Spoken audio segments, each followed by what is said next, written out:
देखिए, हम बात करेंगे ट्रिग्नोमेट्री की। पहली बात तो ट्रिग्नोमेट्री आप बुढ़ापे में पढ़ रहे हैं एक तरीके से। नहीं, मतलब इसलिए कह रहे हैं कि हम लोग जब 9th में थे तब बहुत डिटेल में ट्रिग्नोमेट्री पढ़ चुके थे। आप 10th में हैं तब आपको इंट्रोडक्शन दिया जा रहा है, और इंट्रोडक्शन केवल दिया जा रहा है, थोड़ा सा इतना पार्ट दिया जा रहा है। और ट्रिग्नोमेट्री वो समुद्र है पूरा। वो समुद्र पूरा कहाँ पर आएगा? 11th में आएगा, वो भी अब पोखर बन गया है। मतलब वहाँ भी सिलेबस वो नहीं है जो हम लोग पढ़ के आए हैं। देखो, ट्रिग्नोमेट्री का मतलब होता है ट्राइगॉन प्लस मेट्रॉन। मेट्रॉन या ट्राइगॉन प्लस मेजरमेंट। ट्राइगॉन का मतलब होता है ट्रायंगल, और मेट्रॉन मतलब होता है मेजरमेंट। मेजरमेंट यानी कि हम ट्रायंगल के मेजरमेंट के बारे में बात करने जा रहे हैं। अब ट्रायंगल के पास 6 चीज़ें होती हैं, 3 साइडें होती हैं और 3 एंगल होती हैं। तो यानी हम एंगल और साइड के बारे में बात करेंगे। चूंकि आपके यहाँ जो ट्रिग्नोमेट्री है वो राइट एंगल ट्रायंगल पर बेस्ड है, इसलिए जो फार्मूले आपको बताए जा रहे हैं वो केवल राइट एंगल ट्रायंगल के हैं बस। आगे जब चलेंगे आप तो उसमें और ट्रायंगल के लिए भी रूल्स लागू हो जाएंगे। ठीक है, अब से साइन रूल, कोसाइन रूल, अब सिलेबस बनाने वालों की बलिहारी कि उन्होंने सिलेबस से हटा दिया है कोसाइन और साइन रूल। लेकिन आगे चल के तो बड़े क्लास में जाते हैं तब वहाँ यूज़ करते हैं 22 कोसाइन रूल। लोग हैं कहाँ पे था ये? तब बताएंगे once upon a time when you are in 11th class there was no sine rule in your syllabus. अब पढ़ो बेटा। अब क्यों हटा दिया सिलेबस से हमको नहीं मालूम। देखिए, यानी कि आपका राइट एंगल ट्रायंगल पर बेस्ड आपका ट्रिग्नोमेट्री है। ठीक है, तो राइट एंगल ट्रायंगल पहले हम बनाते हैं। राइट एंगल ट्रायंगल का जब परिचय देख लो। राइट एंगल ट्रायंगल का मतलब क्या होता है? जिसका एक एंगल, बोले राइट एंगल ट्रायंगल मतलब जिसका एक एंगल राइट हो और सब रॉन्ग हो। नहीं, लोग हिंदी से इंग्लिश में बनाते हैं जिसका एक एंगल 90 डिग्री का हो। अब देखो, ट्रायंगल के जो राइट एंगल ट्रायंगल होगा उसके पास 3 साइड्स होती हैं, उनके 3 नाम हैं। क्या क्या हैं? हाइपोटेन्यूज है, बेस है और परपेंडिकुलर है। ठीक है, हाइपोटेन्यूज का परिचय ये है कि 90 डिग्री के सामने की साइड हमेशा हमेशा हमेशा हाइपोटेन्यूज होगी, हमेशा। ठीक है, बची कौन? परपेंडिकुलर और बेस। अब इनका नाम डिसाइड नहीं है। अब अगर मैं इस एंगल की बात करूंगा, एंगल को किससे रिप्रेजेंट करें हम? जनरली जैसे किसी के यहाँ कुत्ता पाला जाता है तो नाम क्या रखा जाता है? हैं? टॉमी। अच्छा, टॉमी तो अंग्रेजों का नाम है। अच्छा, अंग्रेज के यहाँ जब पालते होंगे तो क्या नाम रखते होंगे? एपी, एपी, रोहन, हैं, ऐसा रखते होंगे। भाई टॉमी तो नहीं रखते होंगे। खैर, तो उसी प्रकार से एंगल का एक नाम होता है थीटा। थीटा है, अल्फा है, बीटा है, गामा है, ये एंगल के नाम हुआ करते हैं। ठीक है, जैसे हमने तो अपने डॉगी का नाम बादशाह रखा है। हम्म। खैर, तो थीटा के सामने की साइड क्या कहलाती है? परपेंडिकुलर। और बची क्या? बेचारी। बेचारी बोले तो बेस। ये नाम हो गया। यानी कि हाइपोटेन्यूज का परिचय 90 डिग्री के सामने, बची 2 परपेंडिकुलर और बेस। थीटा के सामने जो भी होगा परपेंडिकुलर, बची हुई साइड बेस है। ध्यान रखिए, बची हुई साइड बेस होती है। ठीक है, कहीं कहीं पर अपोजिट टू एंगल कहा जाता है। अपोजिट टू एंगल पी को परपेंडिकुलर नहीं डालते हैं, अपोजिट टू एंगल बोल देते हैं। ठीक है, तो अब देखिए, हमको बात करनी है ट्रिग्नोमेट्रिकल रेशियोज की। Trigonometrical ratios. रेशियो मतलब दो साइड, 2 नंबर का फ्रैक्शन के रूप में रखना। ठीक है, तो यानी कि 2 साइड का रेशियो। कितनी साइडें हैं? 3। और अगर 3 साइडें हैं 1 2 3, तो 1 2 का रेशियो हो सकता है, 1 3 का रेशियो हो सकता है, और 2 3 का रेशियो हो सकता है। ये उल्टा भी हो सकता है, 2 1 का रेशियो हो सकता है, 3 1 का रेशियो हो सकता है। और यानी कितने रेशियो पॉसिबल हैं? 6 तरीके के रेशियो पॉसिबल हैं। इसको कहा जाता है इंटरमीडिएट में परमुटेशन एंड कॉम्बिनेशन। मतलब ये शुरुआत के 3 तरीके हो गए कॉम्बिनेशन, और कुल 6 तरीके हो गए परमुटेशन। नहीं, आपको इससे कोई मतलब नहीं है, मतलब तरीके हम गिना रहे हैं। तो इसका मतलब ये जो साइड्स लिखी हुई हैं इनका रेशियो, एक एक करके रेशियो लिखेंगे और उनके नाम दे देंगे। ठीक है, अच्छा, पहले तो इन तीनों साइडों में रिलेशन क्या है? तो हम जानते हैं कि hypotenuse square is equal to perpendicular square plus base square, ये इनका रिलेशन है। अब सिंपल सी बात है कि इसमें से अगर 2 साइडें मालूम होगी, तीसरी हम, अब बोले 2 ना मालूम हो, एक ही मालूम हो, तो तो ठींगा नहीं निकाल पाएंगे। फिर रिलेशन निकाल सकते हैं, ठीक है। अच्छा, अब पहला आएगा यहाँ पर कि अगर परपेंडिकुलर और एक होगा साइन थीटा। देखो अकेले लिखा जाएगा तो SIN होता है, ठीक है, इसको साइन कहते हैं। दूसरा होता है कोसाइन, को साइन होता है। तीसरा होता है टेंजेंट, टेंजेंट होता है। एक होता है को टेंजेंट, इनके नाम लिखे होंगे कहीं बुक में, मतलब पूरे पूरे नाम, वो एक अलग की बात, उनका शॉर्टकट हम पढ़ते हैं। एक होता है आपका साइन, एक कोसाइन, एक टेंजेंट, एक होता है को टेंजेंट। टेंजेंट का उल्टा होता है को टेंजेंट, ठीक है। कोसाइन का उल्टा होता है सेकेंट, सेकेंट। और साइन का उल्टा होता है कोसेकेंट। ये नाम होते हैं पूरे पूरे नाम।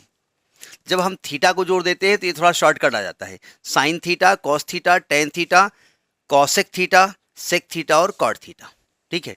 हमने बताया क्यों? क्योंकि हमने बचपन से पढ़ा क्या है, टेन थीटा। अब आ गया टेंजेंट ऑफ द एंगल, बोले पढ़ा ही नहीं। टेंजेंट ऑफ द एंगल मतलब एंगल का टेंजेंट, बोले तो tan theta. Cotangent of the angle यानी cot theta. Secant of the angle यानी कि सेक थीटा। ये नाम होता है, ठीक है। अब हम इनका एक एक नाम लेते हैं। ये फुल नेम है, ये फुल नेम याद होने चाहिए आपको, ठीक है। कि कल को आप बड़े हुए, आपके लड़के ने पूछा पापा पापा को टेंजेंट क्या होती है, सर ने कहा को tangent of angle is given. बोले हैं ये तो पढ़ा नहीं हमने, तो हमने कॉट थीटा पढ़ा है हमने। सुनो ध्यान से, सबसे पहला फार्मूला साइन थीटा। जब हम थीटा को लगा देते हैं थोड़ा स्पेलिंग शॉर्ट हो जाती है। साइन थीटा होता है परपेंडिकुलर अपॉन हाइपोटेन्यूज, ठीक है। दूसरा होता है cos theta, base upon hypotenuse. तीसरा होता है tan theta, perpendicular upon base. ये तीन रेशियोज होते हैं, ठीक है, मेन। इसको याद करने का तरीका आपको बताया गया होगा कॉलेज में। पंडित बद्री प्रसाद हर हर बोले, याद कर यही कराया गया ना। अब फुल फॉर्म अपने हिसाब से लोग बनाते हैं। क्या बनाया उन्होंने? अरे इतना यार अगर करोगे तो फिर गड़बड़ हो जाएगा। सम पीपुल, क्या बोला? सम पीपुल है, ये टफ नहीं लग रहा है बड़ा। पंडित बद्री प्रसाद हर हर बोले। अब देखो स्टूडेंट, आज की डेट में जो समाज में इतनी वैमनस्यता है, कड़वाहट जो भरी गई है, जिसके द्वारा भरी गई हो, वहाँ के लोग क्या पढ़ते हैं? पाकिस्तान भरा पूरा, हर हिंदुस्तानी भूखा। ये कुछ लोगों ने बनाया। अब ऐसा ना हो कि इसे हम, तो हमारा यूट्यूब में जाएगा और पता है इतना काट लिया, किसी ने इतनी क्लिपिंग काट दी।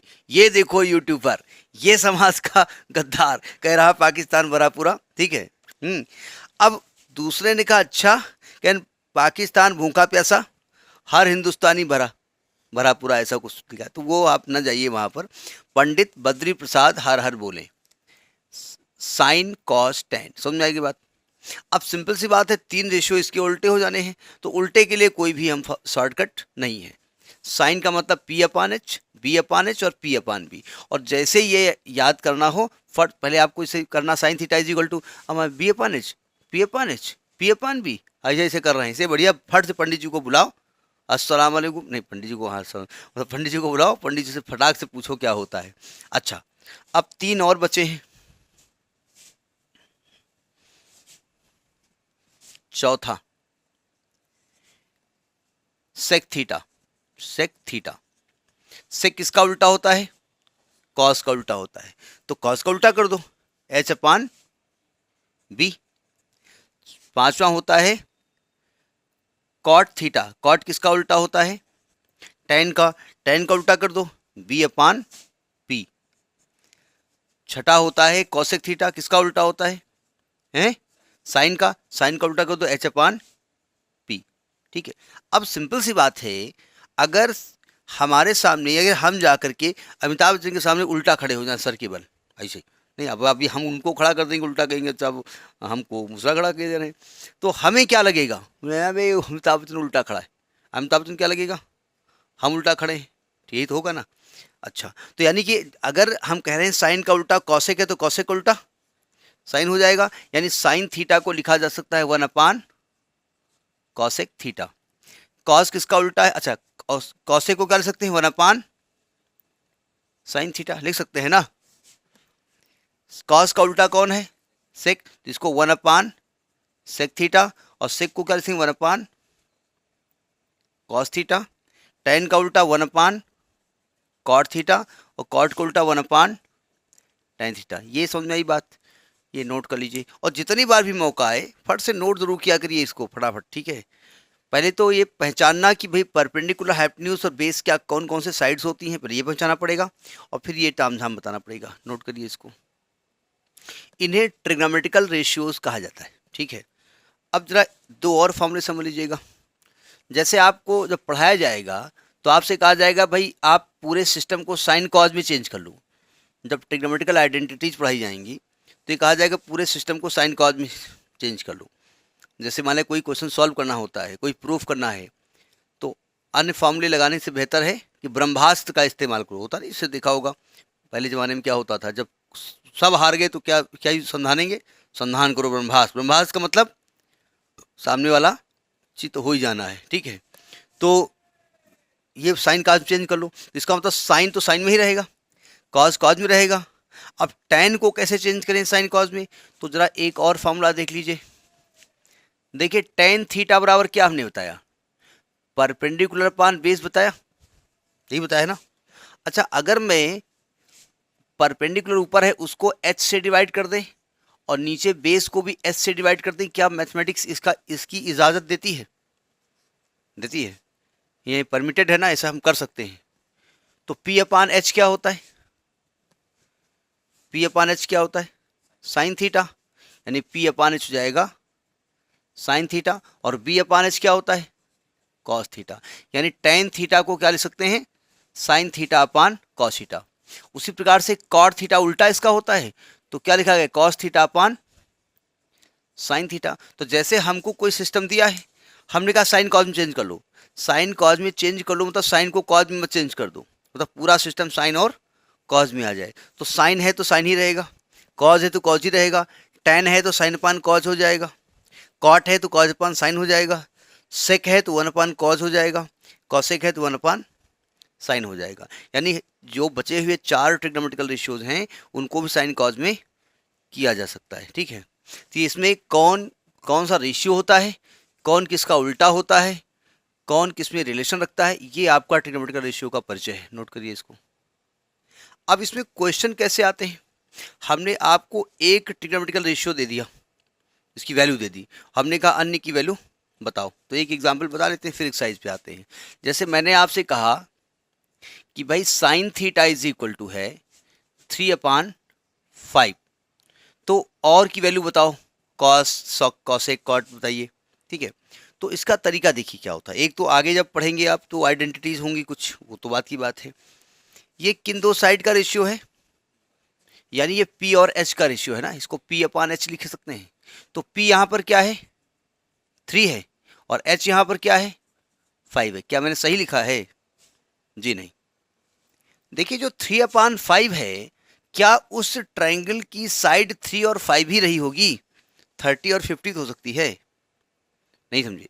जो आपने ट्रायंगल बनाया होगा राइट एंगल ट्रायंगल, तो ये भी तो हो सकता है अगर ये थीटा हुआ होगा तो ये 30 हो और ये 50 हो, तभी रेशियो क्या आएगा 3/5 ही आएगा ना। इसका मतलब जो कॉमन पोर्शन है दोनों का उससे कैंसिल कर दिया है आपने। तो परपेंडिकुलर 3 तो नहीं हो सकता, ये भी तो हो सकता है ये 6 और 10 हो, क्योंकि 6 और 10 का रेशियो भी कितना आएगा 3/5, क्योंकि आपने कॉमन चीज़ जो है उससे इसको 2 3 जार और 2 5 जार 2 से काट दिया है। तो जो कॉमन है उसको हम क्या मान लेते हैं के है, तो इसको 3K और 5K लिखा जाता है। समझ में बात, क्यों लिखते हैं, समझ में आ गया, क्योंकि आपने कॉमन चीज़ से काट दिया है ना। आंसर तब भी वही आएगा अगर के ना लिखे, लेकिन नियमता लिखना चाहिए। अब कौन से साइड नहीं मालूम, बी नहीं मालूम है, तो आप बी का फॉर्मूला मत याद करिएगा। हम जानते हैं h² is equal to p² plus b², और b² is equal to h² minus p²। बोले आपने कहा तो बी का फॉर्मूला मत लिखिए, हमें तो याद है, याद है, लगा दो, क्या दिक्कत है।